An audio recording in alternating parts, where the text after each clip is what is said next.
To కాంతిస్ corner. ఈరోజు పక్కా బ్రాహ్మణ్ స్టైల్లో మజ్జిగ పులుసు ఎలా చేసుకోవాలో చూపిస్తాను. మా అమ్మమ్మ చిన్నప్పుడు ఇలా చేసేవారు. మా ఇంట్లో కాసిన పచ్చల కూరతో పులుసు పెట్టాను కదా, ఇదే అనమాట.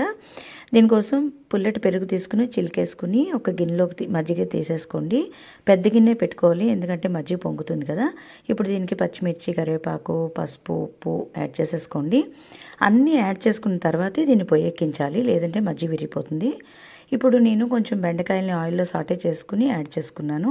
తర్వాత ఆనపకాయ, బచ్చలి కూడా ఉడికించేసి దాన్ని కూడా యాడ్ చేశాను. ఇప్పుడు 3 స్పూన్స్ వరకు శనగపిండి ఒక బౌల్లోకి తీసుకుని వాటర్ కలిపేసుకుని అది కూడా యాడ్ చేసుకున్నాను. ఇది యాడ్ చేయడం వల్ల మజ్జిగ విరగకుండా ఉంటుంది.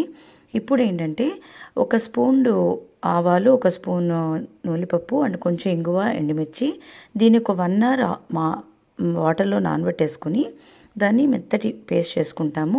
మీకు ఈ పేస్ట్ కలపడం వల్ల పక్కా బ్రాహ్మణ్ స్టైల్ అంటే మీకు గుళ్ళలో పెట్టే పులుసు టేస్ట్ వస్తుందన్నమాట. సో ఇది మాత్రం స్కిప్ చేయకండి. సో ఇప్పుడు ఏంటంటే పొయ్యి మీద పెట్టేసి 1 or 2 పొంగు వచ్చేంత వరకు మరిగించాలంతే. ఇది ఒక 5 to 8 మినిట్స్లో అయిపోతుంది, అంతకని ఎక్కువ టైం పట్టదు. ఇప్పుడు ఏంటంటే మీరు కిందకి దించేసుకుని పోపు వేసేసుకోండి. ఆవాలు, మెంతులు, ఎండుమిర్చి, ఇంగువ వేసేసుకోండి, అంతే అయిపోతుంది. ఇలా మీరు ఒకసారి చేసి ఎలా ఉందో మీరు చూడండి, చాలా బాగుంటుంది. మరి మీరింట్లో ఎలా చేసుకుంటారో మజ్జిగ పులుసు కూడా ఒకసారి కామెంట్ చేయండి. దీన్ని కందిపొడి అన్నంతో కానీ లేకపోతే ఉత్తి అన్నంలో కానీ కలుపు తింటే చాలా టేస్ట్గా ఉంటుంది.